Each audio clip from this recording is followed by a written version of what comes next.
In the depths of the ancient world, we are awakening to a forgotten truth. While we remembered them as civilizations trying to make fire with stones and sticks, we found their potential in the depths of the waters. Every day as we tried to understand what they were trying to tell us in ancient inscriptions, we heard the loud decibels of their cries.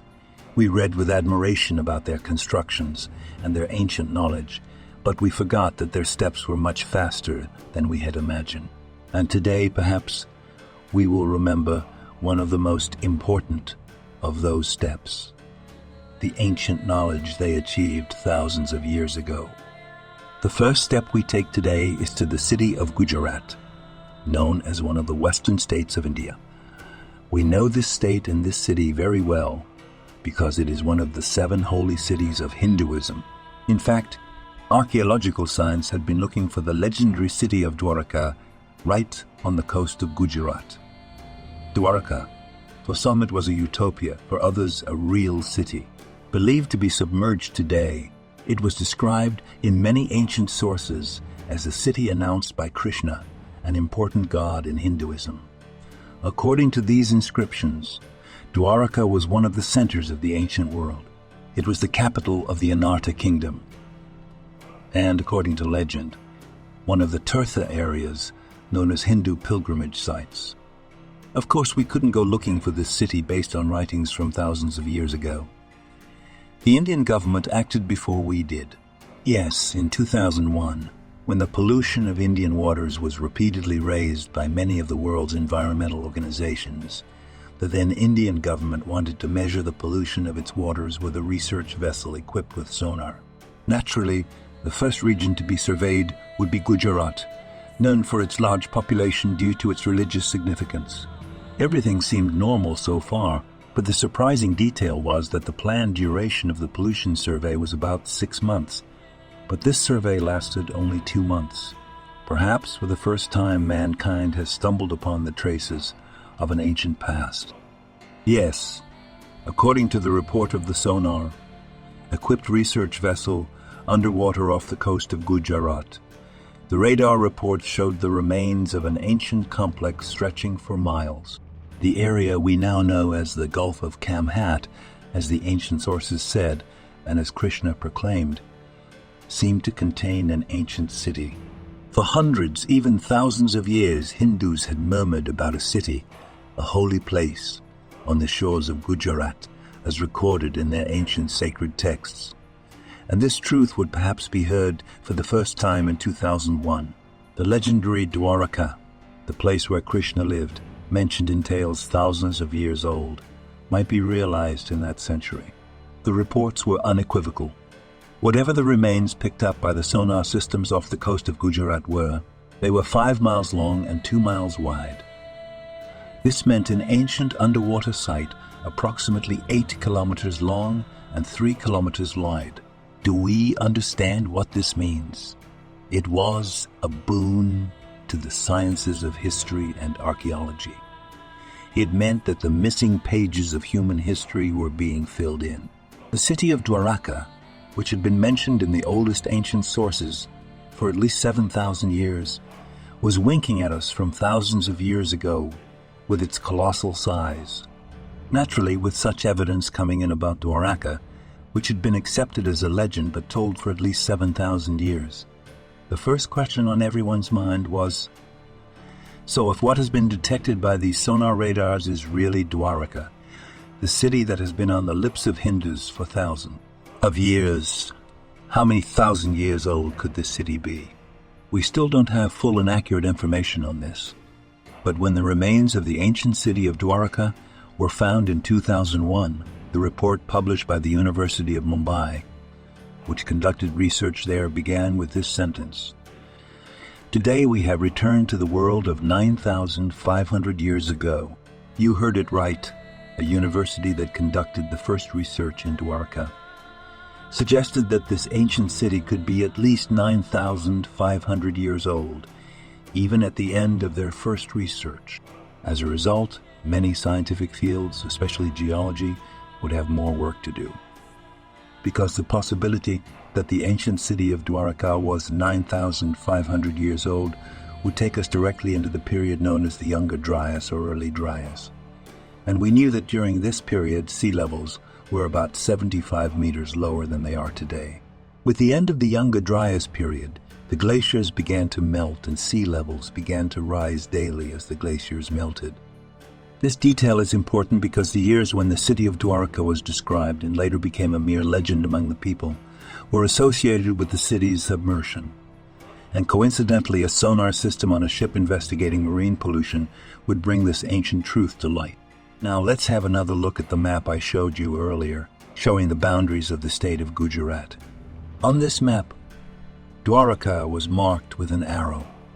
All the ancient inscriptions and beliefs had been crying out for thousands of years that this holy city was here and submerged. And yes, interestingly enough, with the archaeological remains picked up by sonar systems, we found it here again underwater.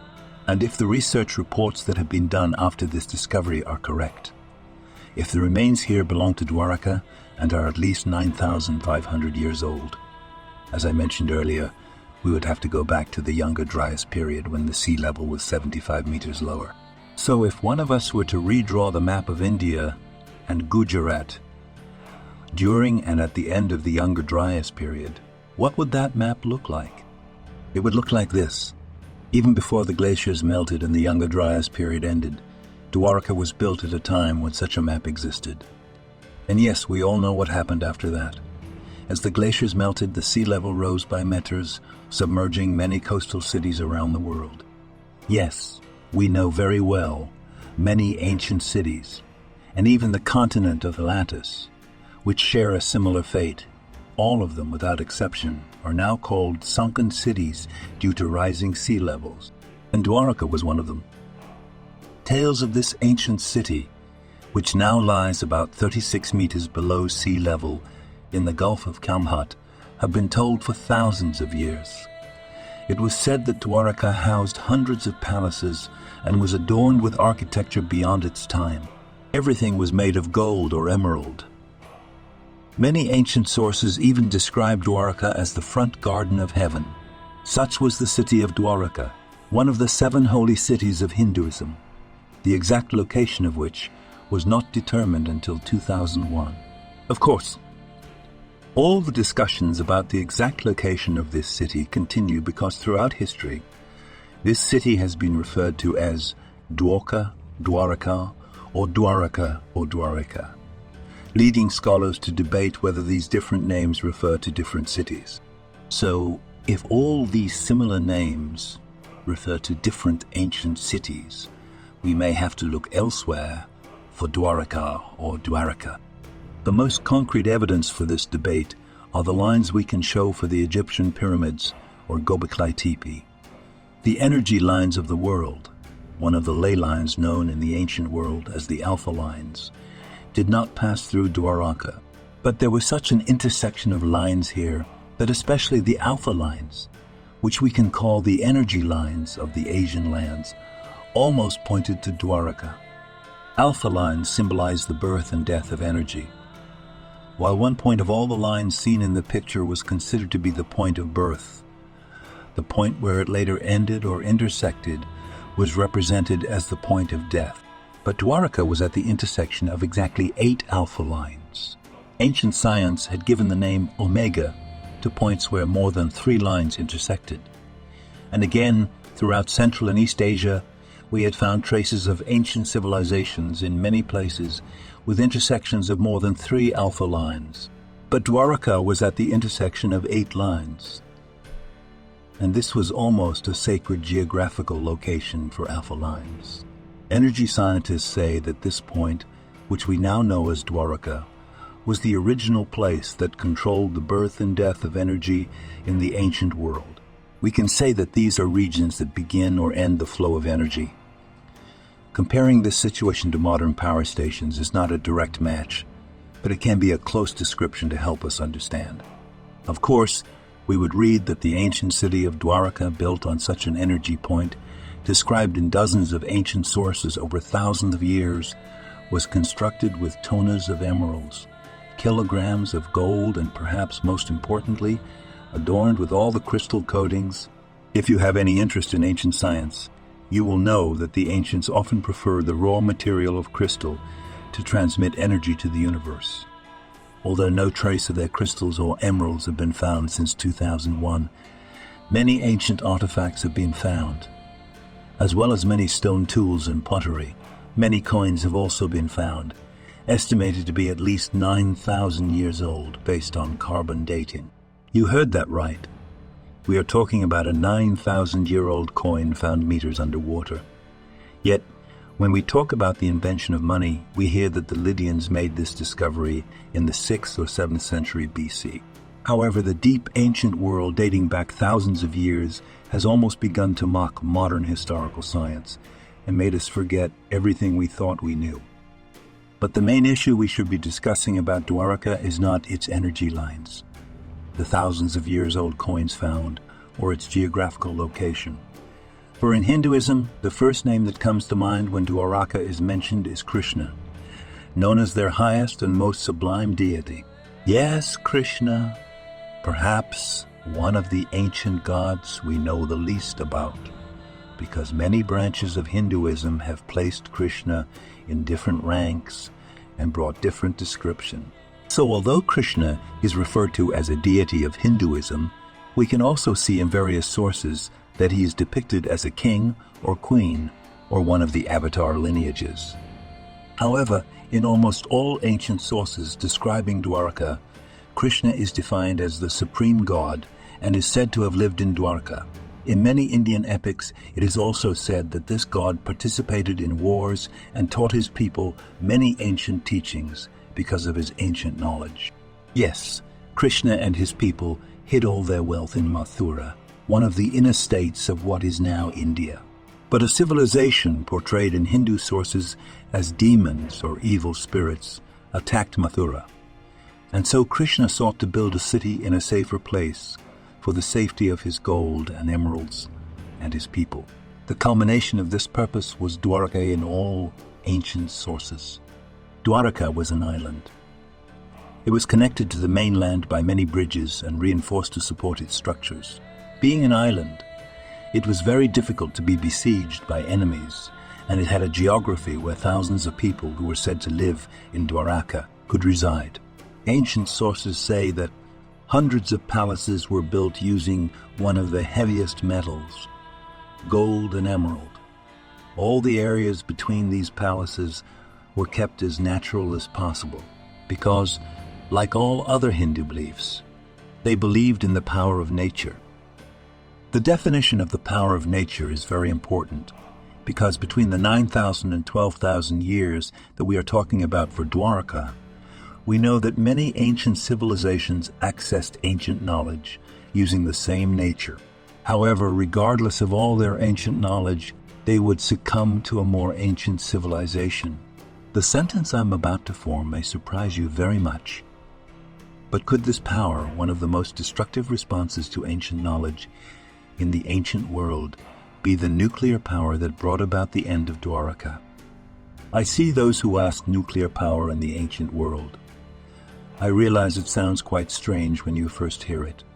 But the real problem was the research done in Dwaraka, which was discovered underwater in 2001. All the reports showed that although this ancient city had been submerged due to rising sea levels, someone or some people had wanted to destroy Dwaraka before the waters consumed their city.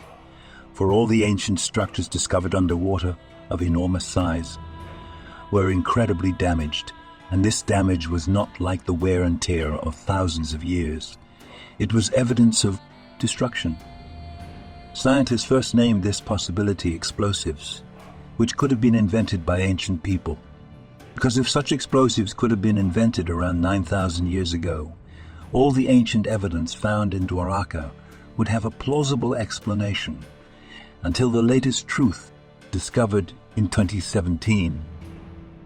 It is hard to believe, but scientists have found vitrified remains in the Gulf of Kamhat, where the ancient city of Dwaraka now lies. For those unfamiliar with the term vitrified, let me explain that we use this word to refer to vitrified materials. So what does it mean? Finding vitrified materials in the sands of the Gulf of Kamhat Where Dwaraka is located would lead us to the raw material of glass, sand.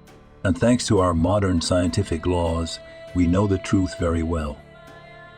The only way to turn sand into glass is to reach a temperature of 3,000 degrees Celsius. If we find many remnants of sand turned into glass in the ruins of Dwaraka, it would prove that this place reached 3,000 degrees Celsius thousands of years ago. So how did the ancient people of the ancient world, 9,000 to 12,000 years ago, reach a temperature of 3,000 degrees Celsius in Dwaraka? Why and how did they reach such a temperature in the ancient city of Dwaraka? Could the main reason for this temperature be the same nuclear power that even modern scientists could not ignore? Answering these questions from today's perspective is quite difficult, which is why we need to look at their inscriptions and ancient sources. Because many ancient sources and epics focus on the many wars that took place in the Dwaraka region. Thousands of years ago, there were many wars between god Krishna and the enemy King Salva. And all the inscriptions describing the Second War, known to have taken place 36 years after the first and to have lasted exactly 18 days, would leave us in awe. For these inscriptions mention the arrow of blindness that King Salva possessed. You heard right, when King Salva came to Dwaraka, he would shoot a blinding arrow to defeat them. This arrow was so bright that the ancient inscriptions described it as the power of 1,000 suns. The aftermath of shooting this arrow was described in these exact words. Animals fell upon the dead. The bodies of all the people of Dwaraka were covered with a garment. Those who survived jumped into the rivers and streams to wash themselves. These were the exact lines in the Vedic inscription describing this war. So what did the blinding arrow that King Salva shot to destroy Dwaraka mean? After this arrow with the power of 1,000 suns was shot, why did everyone die and even the animals fell on the dead? What was the true reality that all the inscriptions written thousands of years ago were trying to tell us?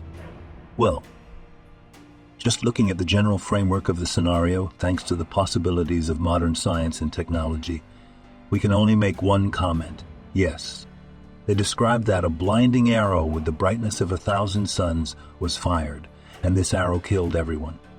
The strange thing is, as we know, vitrified materials were found in the ruins of Dwaraka, and for this scenario to occur, they must have reached a temperature of 3,000 degrees Celsius. This was certain and clear. It was a scientific fact. It was undeniable. And if we can scientifically prove that they reached a temperature of 3,000 degrees Celsius, and if we look for the reason in ancient sources, the only lines we find talk about a weapon that blinded and killed everyone. What other answer could there be but nuclear power? Yes, it seemed that they were one of the ancient civilisations with nuclear power. All the truths, all the lines, pointed to a single truth. Dwaraka, according to all the scientific research, could be a city destroyed by nuclear power. Because of the character of the ancient man portrayed by modern science, which defined them as much more primitive and far from human, it might sound quite strange that they had nuclear power. But we were now faced with this truth, which was about to be scientifically proven. Dwaraka, the ancient city built 9,000 years ago, was most likely destroyed by nuclear power. Moreover, Dwaraka would not be the only city to carry traces of nuclear power from the ancient world. The ancient city of Mohenjo-Daro, which we now know to be within the borders of Pakistan, was another ancient city where the use of nuclear weapons was proven.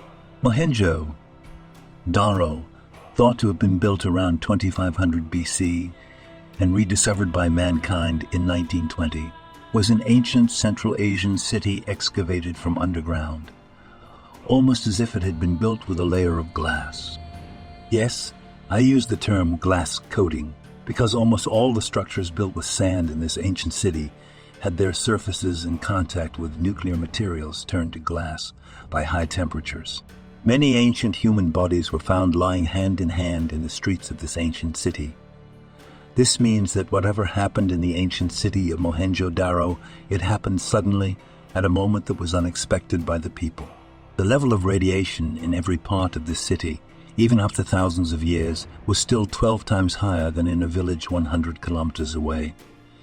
For the same reason, not a single animal had approached the bodies of the ancient people who suddenly died there. Even though new plants have begun to grow today, all the writings describing this region throughout history describe Mohenjo-Daro as a barren and infertile land. How similar it is to Hiroshima or Nagasaki, isn't it? The apparent truth was clear. From the Mahabharata to Dwaraka, from Mohenjo-Daro to Vimana, the entire ancient world was revealing its potential to us. They, the true owners of the ancient world, had the real potential, which they described as the arrow of blindness, or the splendor of 1,000 suns, the deadly power that we have possessed for almost 100 years. They had reached it thousands of years before us. The remnants of nuclear power had seeped from the land into the water, almost becoming an ancient truth waiting for us to understand. Of course, the fact that they had nuclear power would never sound appealing. For the same reason, we would hear from their ancient sources that the same Hindu god Krishna had participated in many wars to destroy these nuclear weapons. Either way, they would remain the first owners of nuclear power, scientifically proved. This power, thousands of years later, in the hands of the same humanity, with the same danger. Of course, their possession of nuclear power will not only focus on this power, but will create an incredible potential for us. Because yes, while we thought they had accidentally discovered fire or learned to cook meat with the fire that came after falling stars, they came out with a destructive potential like nuclear power. I repeat, nuclear power was only a potential, for even modern mankind had signed many technological possibilities before discovering nuclear power. While we still marveled at their structures weighing thousands of tons and their connections with the universe and the stars, perhaps we needed to understand that they possessed more ancient knowledge than we thought. It seems that the ancient world was always one step ahead of us, with all it knew and all it did not know. There are still dozens of secrets waiting for us, ready to become reality, under the ground or under the water. Who knows, the other truth that they are ahead of us may be the end of mankind. Today, after the invention, and unfortunately the use of nuclear weapons, the main thought in all our minds was that if a war with nuclear weapons took place, the world and humanity would come to an end. And who knows, maybe the flood, the ice age, all those that have been described as the younger dryas were also the reason for this catastrophe. The ancient knowledge of the ancient world. Perhaps they used this knowledge to bring about their own end. After that, there was a human race that once again reached ignorance and tried to adapt to the world, and this race reached the humanity of today. Perhaps all the technology they possessed, all the ancient knowledge was lost. But now, just like them, while we are developing technologically every day, who among us wouldn't be afraid? Yes, now that we have learned this ancient truth that will change the history of the world, as we come to the end of this amazing subject, I cannot help but leave the last word about the nuclear knowledge of the ancient world that began in Dwaraka to this scientist. What did Einstein say? I do not know with what weapons world war I will be fought, but world war will be fought with sticks and stones.